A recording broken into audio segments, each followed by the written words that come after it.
Warning: the following podcast has been rated listener R due to strong language, violent situations, drug references, sexual innuendos, and who knows what else. Listener discretion is advised. With that being said, hang on, sugar tits, because we're about to get wobbled.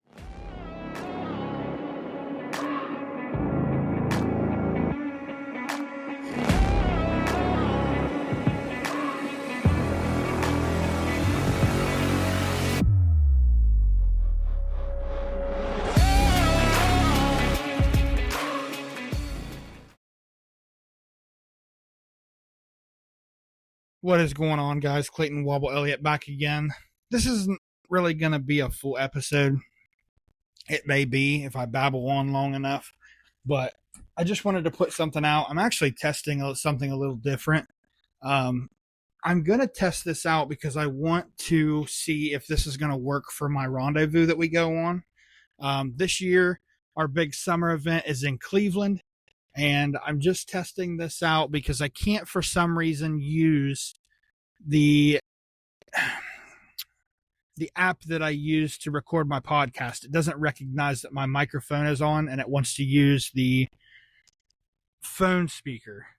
So I read somewhere that I can use voice memos and then upload it to that app that I use to upload my podcast. So I'm just checking to see if I can use this. And it looks like it's going to work. So I'm going to test it out, and hopefully this works, and we'll go from there. Once again, there's going to be background noise. I've got to cook dinner tonight. I'm also going to, after I'm done cooking dinner, I'm going to pack up and get ready. Because today being Tuesday, Wednesday I've got to work. And then Thursday we are leaving to go to Cleveland for our big summer event.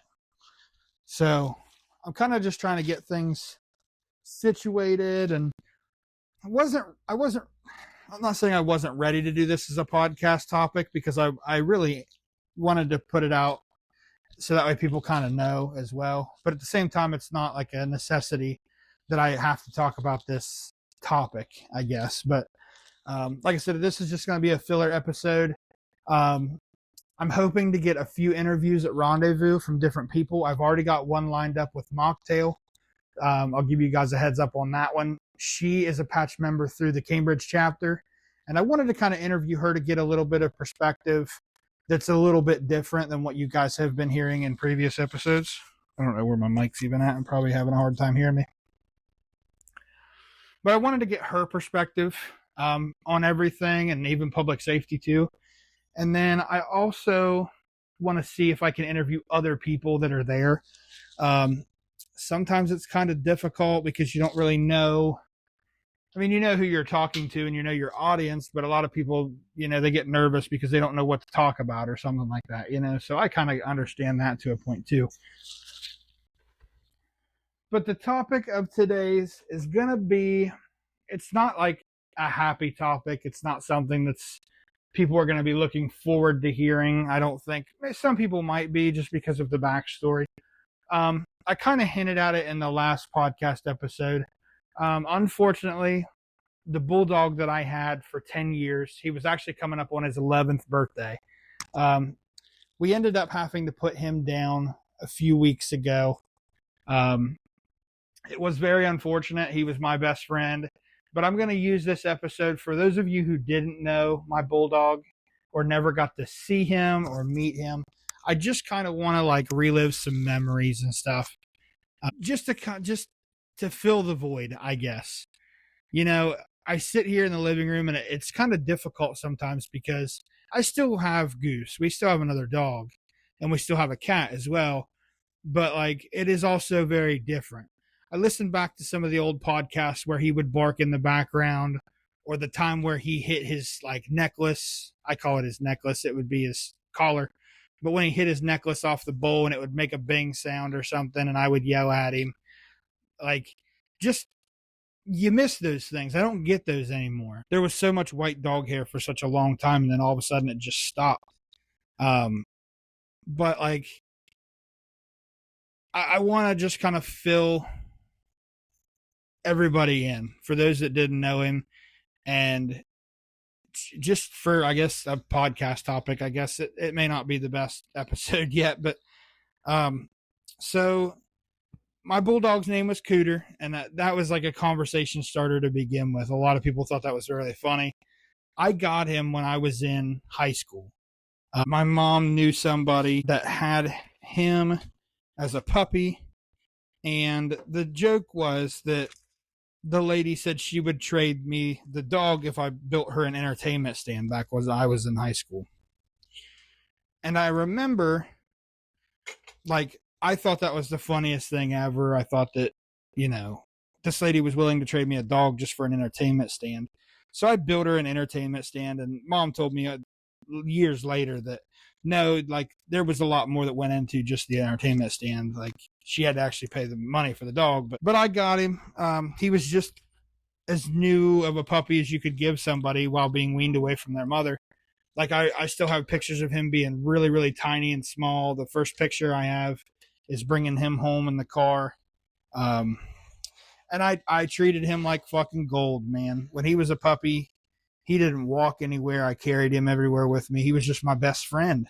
Like, we ate together. I would set his bowl by the table and we would eat together. And a lot of the things you guys are going to hear, this probably isn't something that I'm sure most dog owners do, but like, it's probably not the best thing for your dogs. But I'm just sharing stories. It's just memories that I have. But anyway,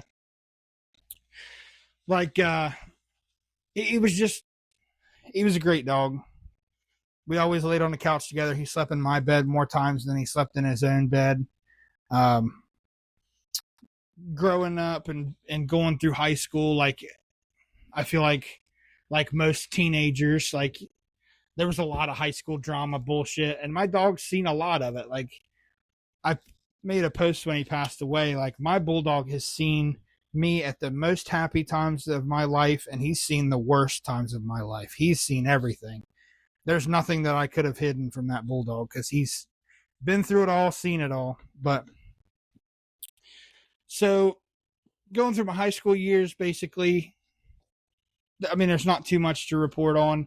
He did, as a puppy, he never really did chew on things that he wasn't supposed to, except for the time where he did get a hold of my brother Camden's boots one time and ripped the laces up and tore up a good pair of my brother's boots.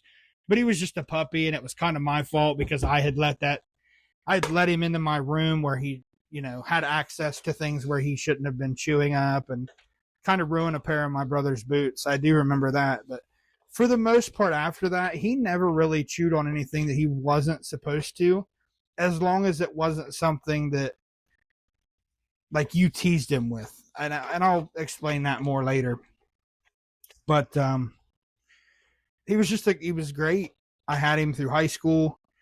Like I said, growing up and coming home from football games and stuff like that, and him being home, and he was an American Bulldog, so he was built like a pit bull frame, but small like a bulldog, small and fat. He was definitely fat and happy. But he was just a big cuddler. He had a very vicious bark. He sounded mean, but the only person I ever saw him be mean to, and I'll go ahead and move into this topic too. The only person I ever saw my bulldog be mean to was my RA in college. So, like, my floor assistant that I was with, let me back up a little bit more because there's a lot of backstory to fill you guys in on. So initially, I did not take my bulldog to college with me. I did my first 3 semesters at Hawking College. Had my bulldog staying back at my mom's house where I was living at the time, when I wasn't staying on campus. And she watched him. She took care of him a lot, whatever. In my 3rd semester of college, the roommate that I had was a 30-year-old guy. His parents, I believe his dad passed away and left him some money, but his mother told him, hey, if you want to be able to use this money, you're going to have to go to school and get a degree. So he went to college at Hawking to get a degree in drug and alcohol counseling, I believe, or something along those lines. But I remember one night, it was the Saturday before the Super Bowl, him and I, who were talking, just making Super Bowl plans as college kids. I was going to get up early in the morning. I was going to get my laundry done, go to the dollar store and get some small food that we could cook in the dorm. Nothing crazy. We were going to do like a chip dip or something and just some odds and ends foods that we were able to cook in the dorm room. But I asked him, I'm like, hey, do you want to watch the Super Bowl with me? I remember he was a diehard Dolphins fan, and I always joked with him about it because I hadn't seen the Dolphins do anything in years. But we joked, and he's like, yeah, I'm a big football fan. He's like, I'd actually really like to watch the Super Bowl. It'd be nice to watch the Super Bowl with you if you're interested. And I was like, yeah, that's fine. We'll watch. So I get up that morning, or actually I went to bed that night and didn't think anything about it. I went to sleep. I woke up the next morning and my roommate was laying in his bed.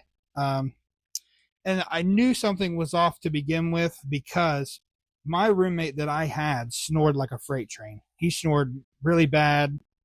That's how you knew he was sleeping, was when he was snoring. I mean, he was loud, one of the louder snores I've ever heard.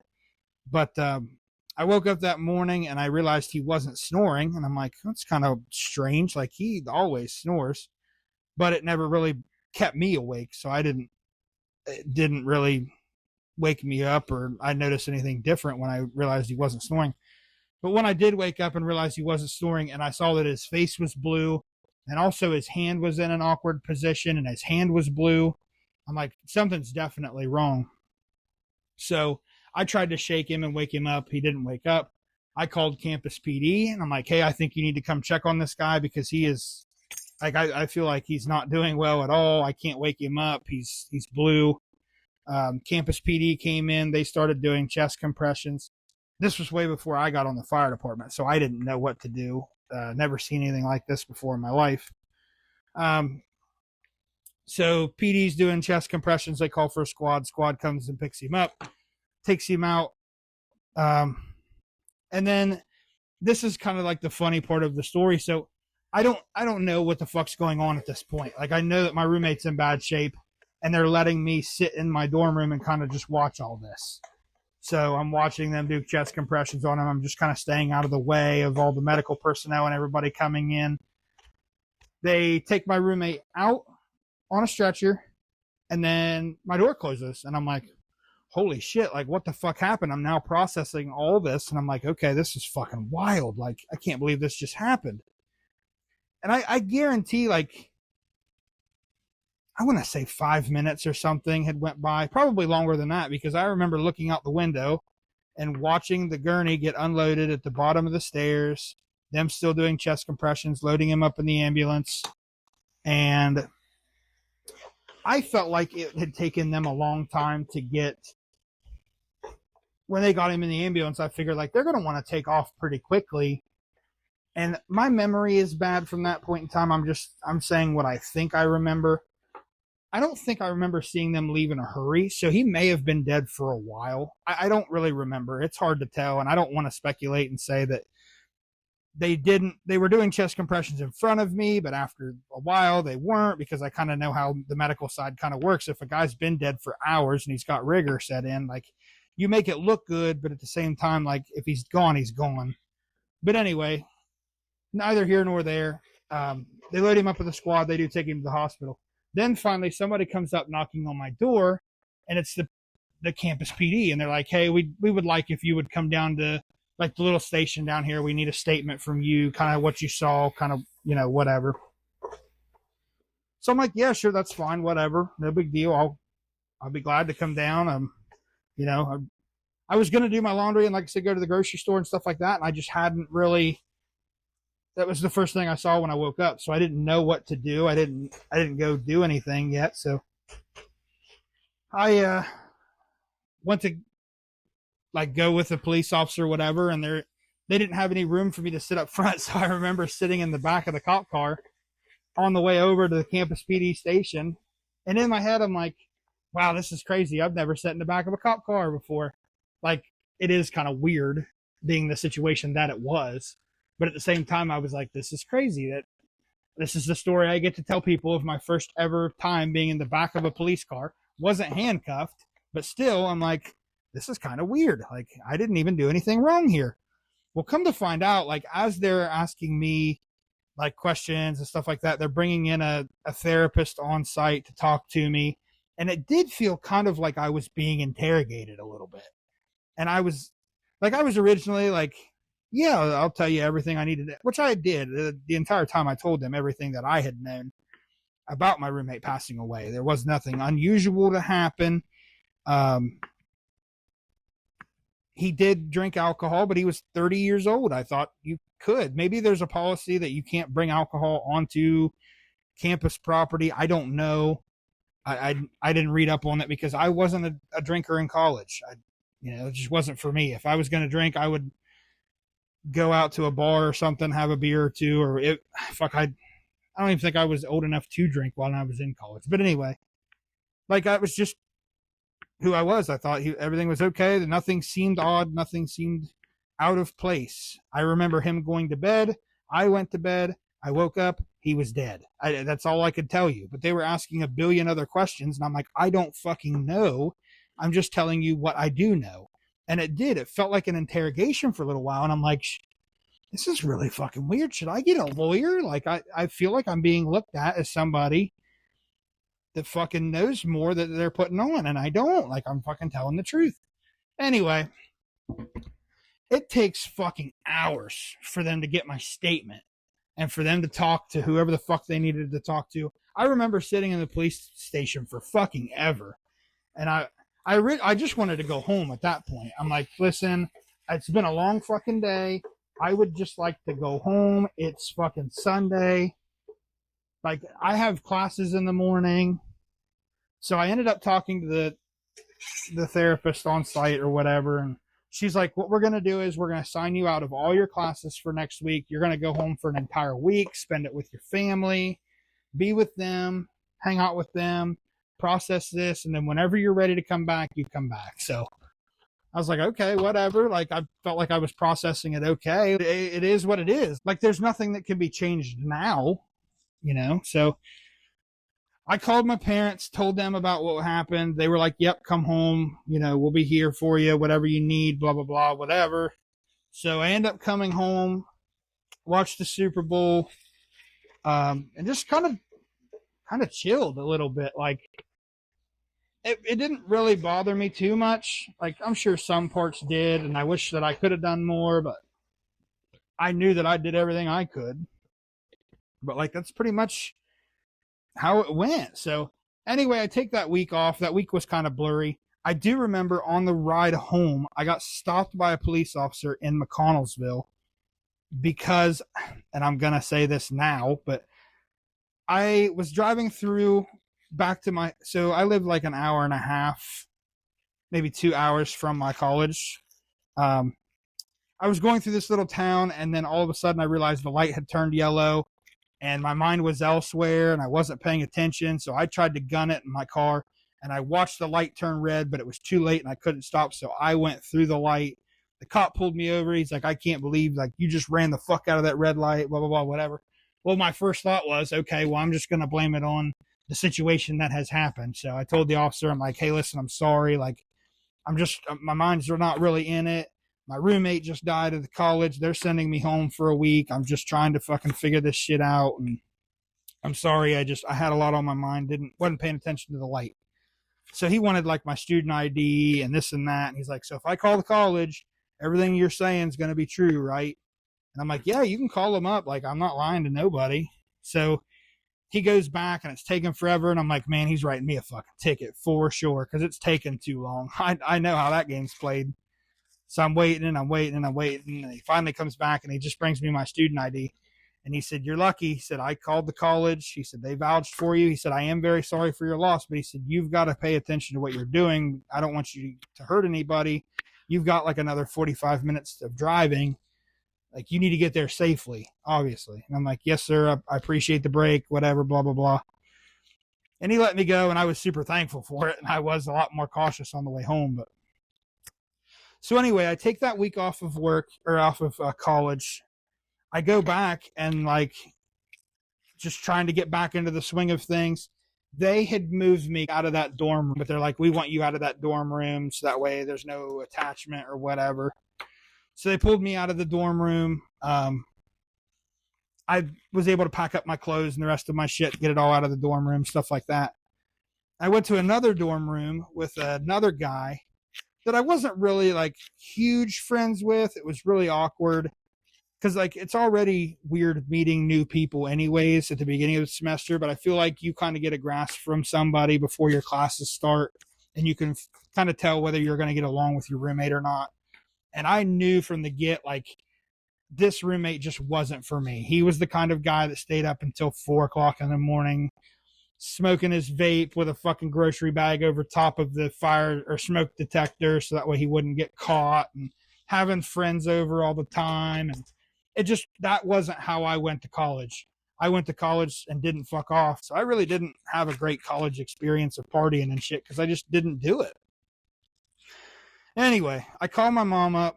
She's like, hey, how are things going? How are classes going? I was like, things are going good. You know, people are checking in on me and everything. But I'm like, I kind of fucking hate this roommate that I got. I kind of wish that I just had a room to myself and chill. And she's like, well, why don't you ask and see what they can do for you? So I did. And I talked to the RA at the time that I had, and talked to, I don't know who else I had to talk to, probably student housing or whatever the fuck, but they did get me to a room by myself. And I'm like, okay, sweet. That's awesome. Like, this is just how I want to ride out my last 18 weeks of school. Like, let me just ride this semester out and I'll be done and everything will be good. So I know I'm talking so much about just this one topic, but just bear with me here. So I get to my own room, and then I saw somebody else had an emotional support pet on the college campus. And I was talking to them, and I'm like, hey, how did you get your pet here? And they're like, well, they have to be an emotional support pet, but technically they don't have to be a licensed support pet. Like, you can just get paperwork signed by a doctor saying you need one, and then they don't even check to see your record if your dog is an emotional support pet or not, blah, blah, blah, whatever. So I called my mom, and I'm like, hey, what do you think we got to do to get Cooter to be an emotional support pet? She's like, well, I don't know why. And I told her the whole story. She's like, well, just go ask and see if you're able to bring up a pet with you to finish out your last semester. So I remember walking into the office. I remember it's an older lady at the time. I walked in. I'm like, hey, listen, I found out that people can get emotional support pets and they can bring them on campus. I have a bulldog that basically is an emotional support pet. He's not registered or anything, but like, he's my fucking bulldog. He's cool, calm, collected. He doesn't get mad at anybody. He's not ferocious. I said, he's just a good dog. I said, is there any way that I can bring him on campus? Well, of course. And I don't blame this woman because she's probably just doing her job, but she's like, hey, listen, like, you actually have to have signed off by a doctor saying that you need an emotional support pet. We need paperwork saying that your dog is a registered emotional support pet, blah, blah, blah, whatever.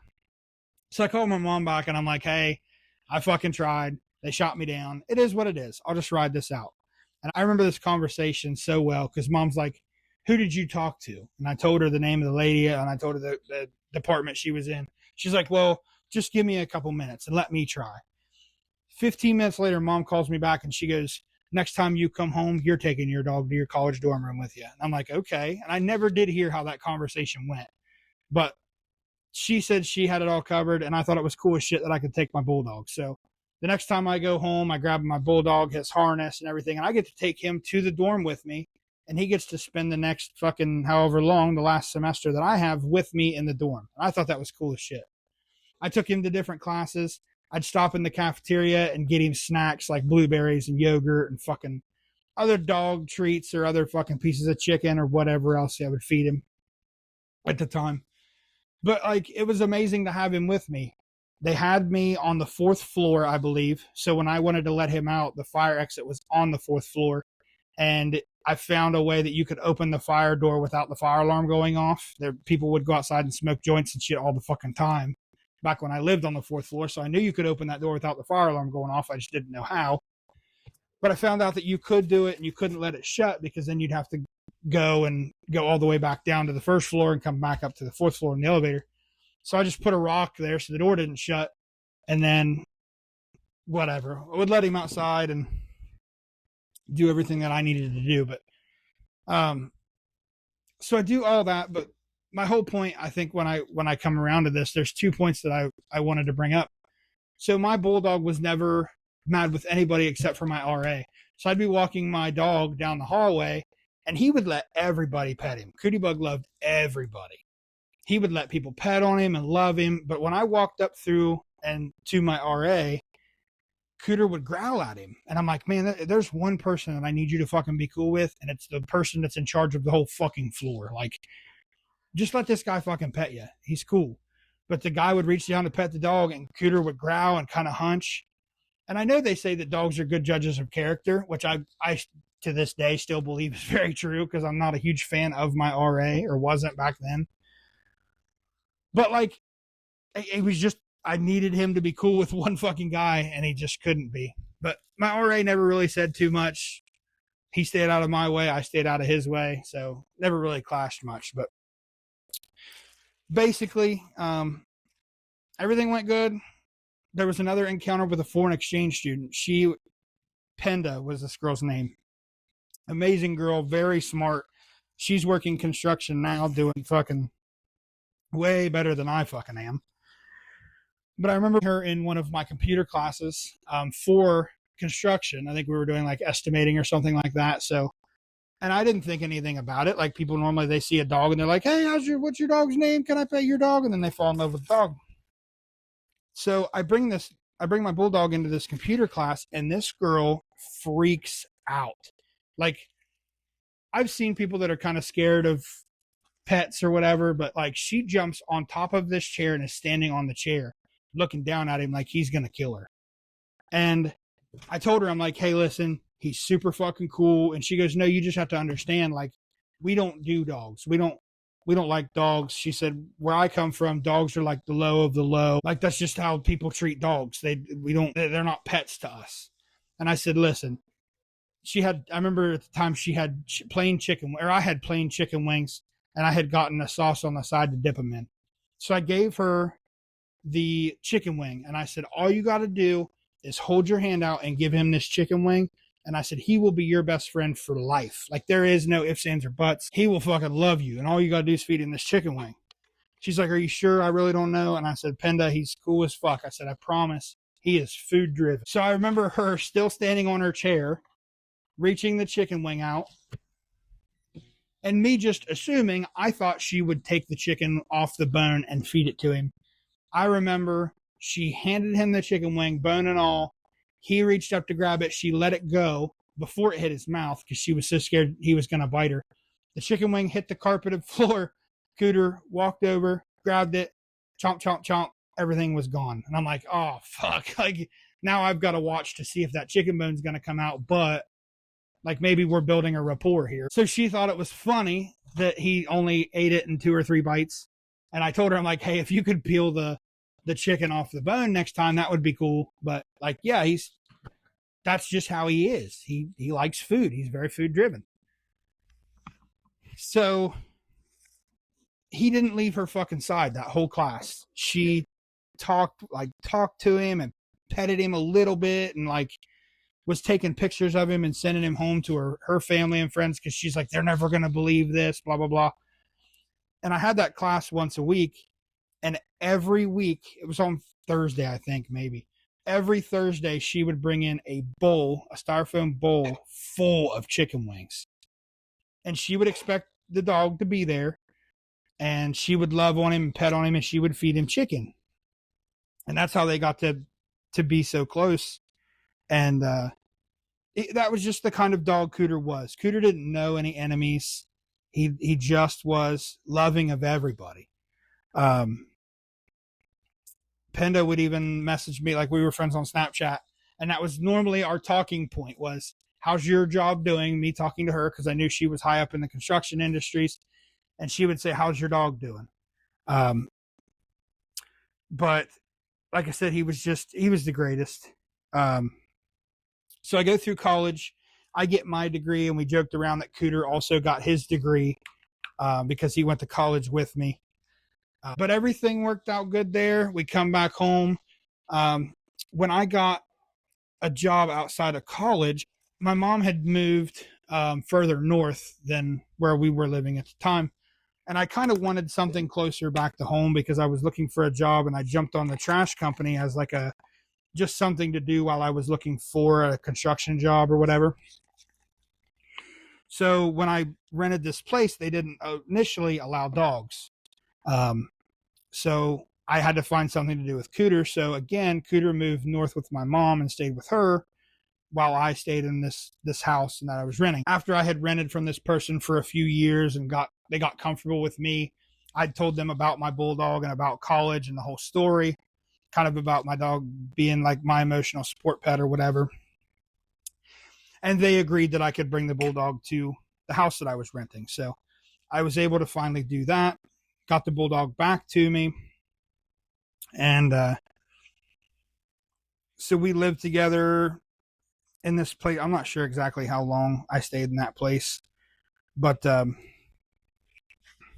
basically, just spending time and making memories with the bulldog. I got a bunch of pictures of him and us living together in the houses that we were in. And then he also got to see the new house. So when I bought this house and we were moving from my old house into this new house that I bought, he was a part of that whole process too, moving him and getting all of his stuff moved and everything. So when I say that this dog's been through a lot and he's seen a lot and ups and downs, he definitely has. But we had noticed, and Kristen, Kristen got to meet him the first time she had come over. Cooter had been a big part of my life. So she gets to meet him and blah, blah, blah, whatever. But we had noticed, it's probably been a year or so now, maybe more. He would have random accidents here in the house. Now, he was 10 years old. So we just chalked it up as, okay, he's getting older. It's kind of hard for him to hold his bladder and his bowel movement sometimes. So maybe he is getting kind of old and kind of having a hard time holding everything in sometimes. So every once in a while he would have an accident in the house, but it wasn't anything crazy. And then every once in a while he would vomit in the house. And I'm like, well, maybe it's because he's eating too fast. Because when you fed him, we actually ended up getting him a slow feeder towards the end of his life just because we thought he was eating too fast. But anyway, we went through that process. And then all of a sudden, one Sunday after Kristen and I got home from going out for breakfast, he kind of was laying in his bed and he was kind of hunched over like he wasn't feeling good. Or initially it looked like he had done something wrong. You know how dogs kind of hunch over and they kind of hide from you? It looked like he had done something wrong. So we looked in the house and looked to see if there was something that he had done or something that he had eaten. And I couldn't find anything initially that he had done wrong. So I'm like, okay, what's wrong, buddy? Went over to pet him. Seemed like everything was okay there. So the day goes on. He's kind of lazy anyways. He kind of just walks around and is lazy. But the day goes on. Everything else seems okay. I noticed too, he would get off the couch or he would get off the floor from where he was laying, stand up and then roll to his other side. And I'm like, that's weird. He's trying to get comfortable and he can't get comfortable. Something's wrong. Well, we noticed he had thrown up twice that day. And we were trying to figure out, was it something that you ate? Like, what's bothering your belly, buddy? And then my brother had called me and needed me to bring him over a phone charger because he was having phone issues. And while I was over doing that, Kristen called me and she's like, hey, listen, Cooter pooped inside. But when he did, it was nothing but blood. She goes, we need to take him to a vet and get him checked out. And I told her, I'm like, hey, listen, it's 8:00 at night. Like, there's not going to be anything open at this time. And she's like, yeah, but we still need to go get him checked out for sure. Looking for custom gifts, branded merch, or something completely one of a kind? Check out HBT Custom Creations.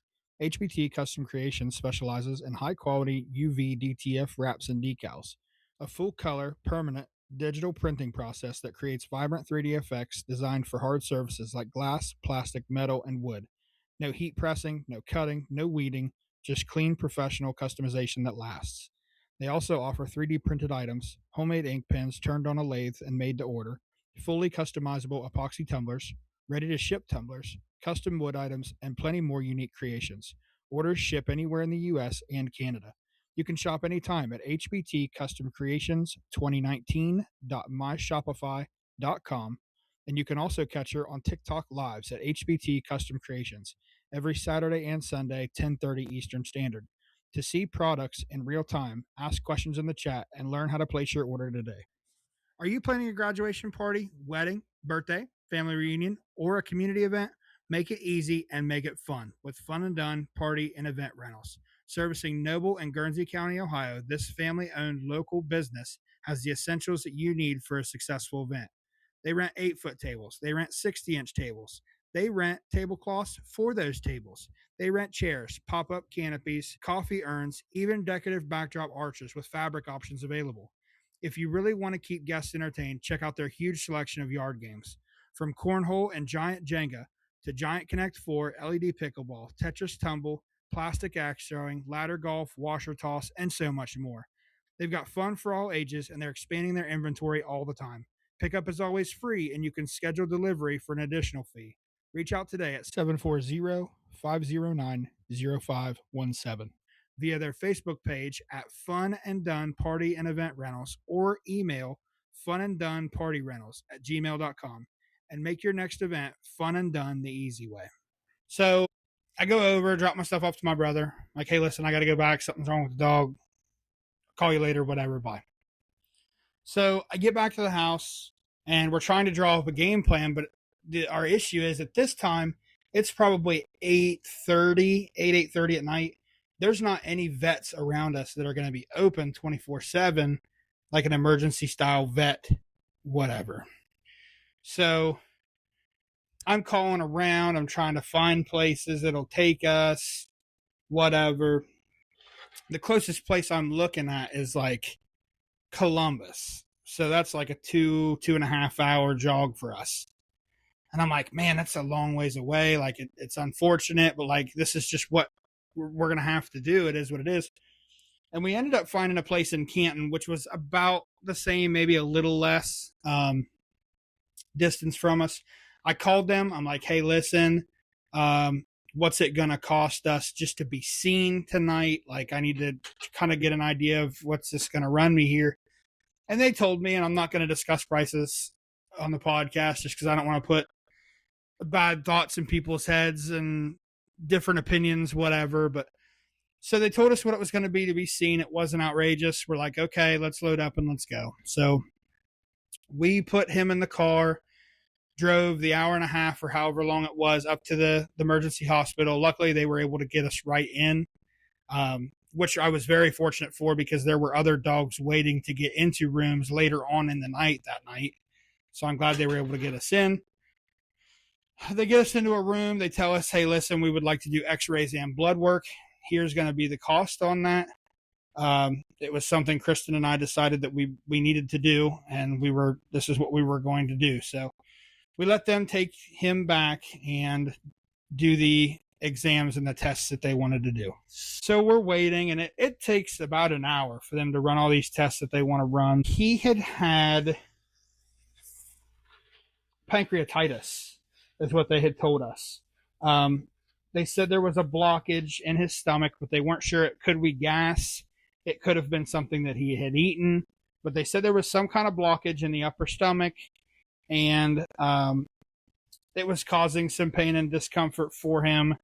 And then there's also some other things they said that they had saw with the pancreatitis, but they said it was causing him a lot of pain and discomfort. So we're like, okay, that's fine. What are our options now?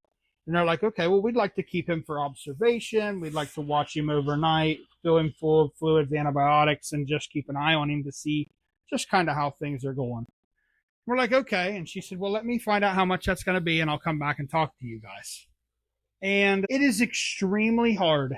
I will say this now, just because like I've been through it. It is extremely hard to put limitations on what you're willing to do, which it's kind of sad to say that because it's really not. Like I would have done anything for this bulldog. I would have went to the moon and back if I could have. But there are just some things that I feasibly, financially, physically, I couldn't do for this dog. So when they came back and told me how much it was going to be for the overnight stay, I looked at Kristen and I said, sweetheart, there's no way. Like I cannot physically go into debt.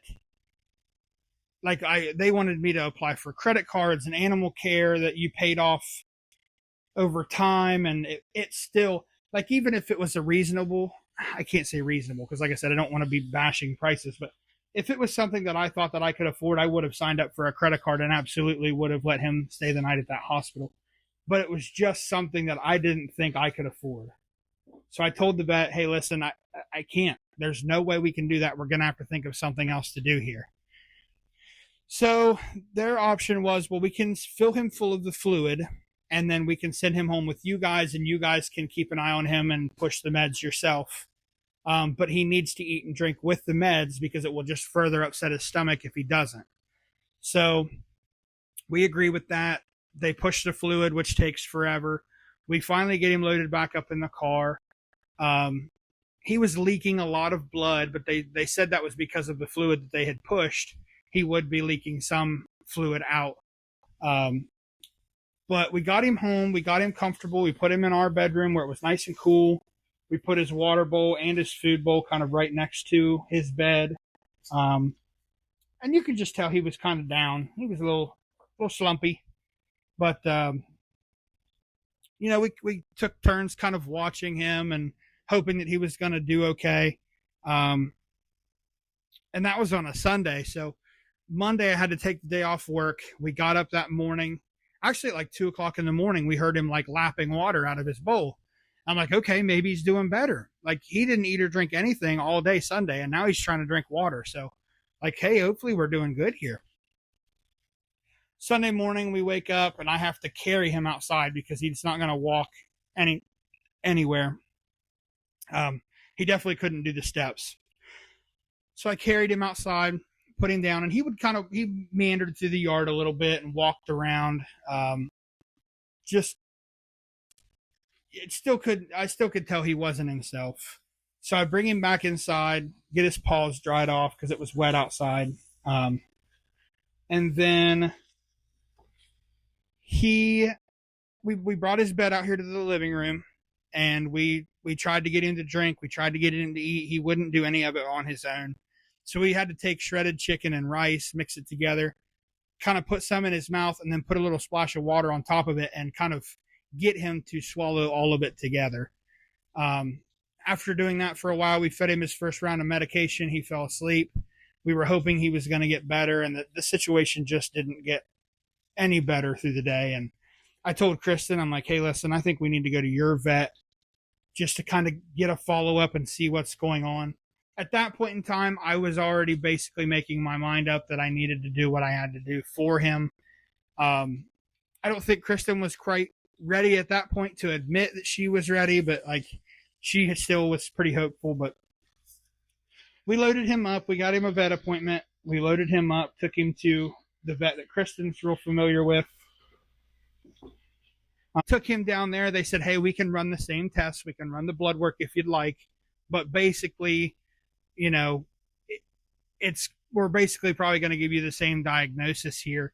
The pancreatitis is something he's probably going to deal with for the rest of his life. It would cause a strict change in diet. It would be very difficult. They thought they could do open surgery and try to cut out whatever blockage there was in his stomach, but they said even at that point it would kind of be exploratory. They weren't 100% sure that what surgery they were going to do would be to cure anything. And I looked at the doctor and I said, I think we're going to have to just take quality of life into consideration here. As much as I don't want to, it's extremely difficult, but like, he lived a great life. I can say, like, I treated him as best as I possibly could have. And I decided that it was time just to put him down. So the vet's office that we had was really great. They did great with him. We did get a paw print of him. After they put him down, they did a little paw print for us. We saved some of the white hair I talked to you guys about. Like, he was shedding really bad when we went to go put him down. He always shed. He was a white dog, so he shedded hair like crazy.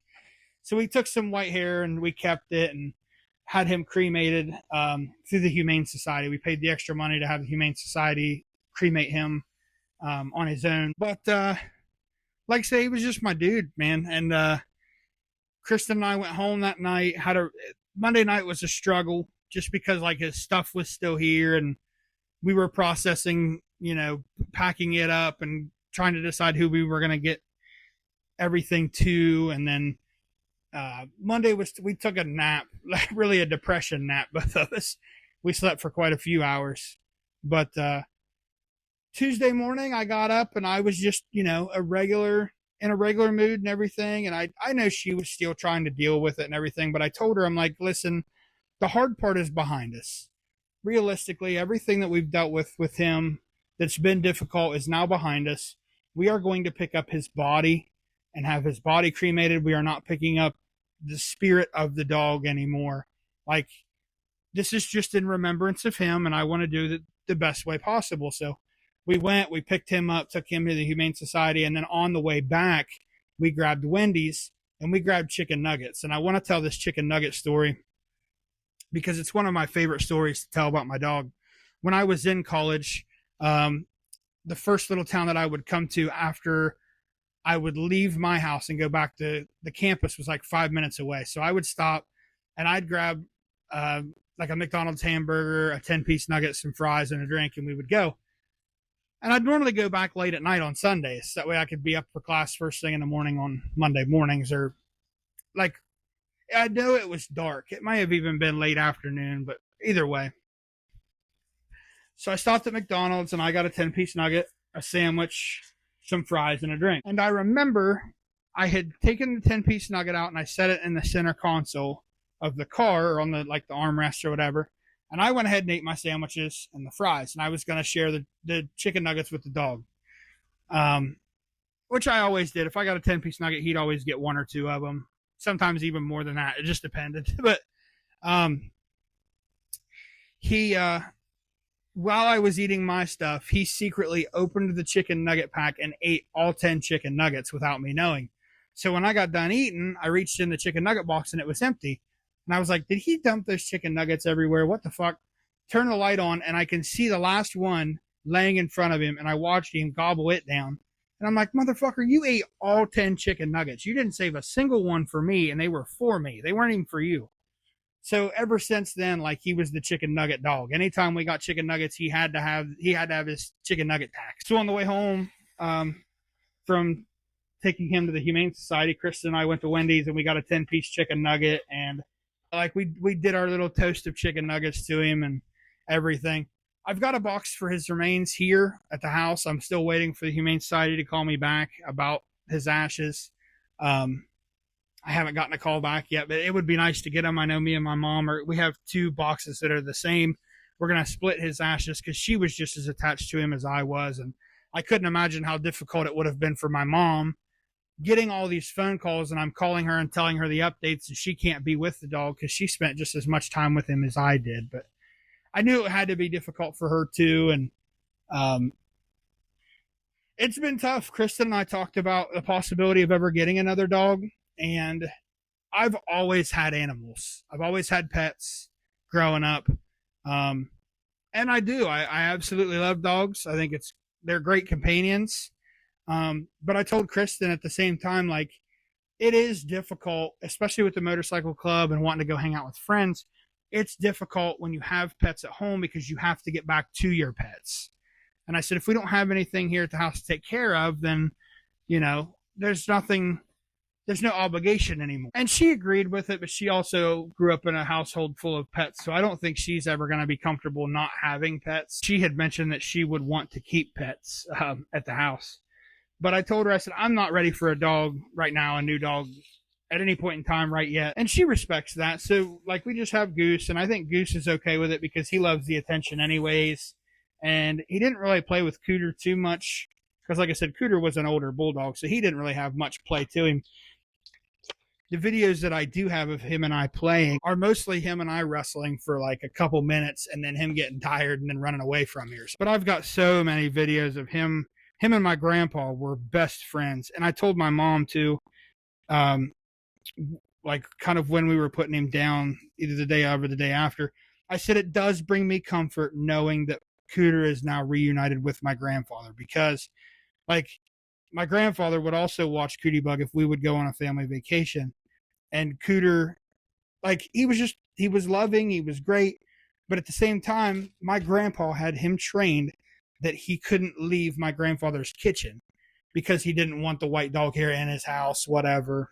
So anytime Cooter would ever go over to Pap's, he could be outside or he could be in the kitchen, but he wasn't allowed to be in the living room. But my grandfather, instead of sitting in the living room, would sit on the carpet in between the transfer of the kitchen and the living room, and would sit there with my dog and watch TV. Like that, they were just tight like that too. And that, like I said, that gave me a lot of comfort knowing that when we did put my dog down, he was with my grandfather again. And I know I've said it 100 times. I'll say it 100 times over. Like, he was just my dude. And I couldn't be more thankful to have that dog in my life. He really did everything for me. And he was my rock when I needed somebody. He was a best friend when I needed somebody. And he was just great. Gosh, I'm trying to think of some other Cootie Bug stories. He lost one of his nails in my grandfather's car one time. Cooter loved car rides. Like, if he heard the word car ride, you want to go for a car ride, he would pick his neck up, twist his head completely sideways, look at you, and then just lose it and get like a huge jolt of energy if you wanted to go on a car ride. He loved sticking his head out the window, and those bulldog jowls would catch the wind, and it was just hilarious. But my grandpa had him in the back of the car one time, and I don't know how, but somehow he got his foot stuck in the seat. And when he pulled it back out, it ripped one of his nails off and exposed the quick. So for a while, he didn't like car rides for a little while. We had to kind of build him back up into it. And then even then after that, he was never a fan of nail clippers. He hated having his nails cut. He also hated the vacuum cleaner. Good Lord, you'd thought the vacuum cleaner was going to kill him. If my mom opened the closet door where the vacuum was kept in her house, he would lose his shit. When we had to sweep the house and sweep the floors, we either had to lock him in the bedroom or send him outside. And he would still bark just because he would hear it.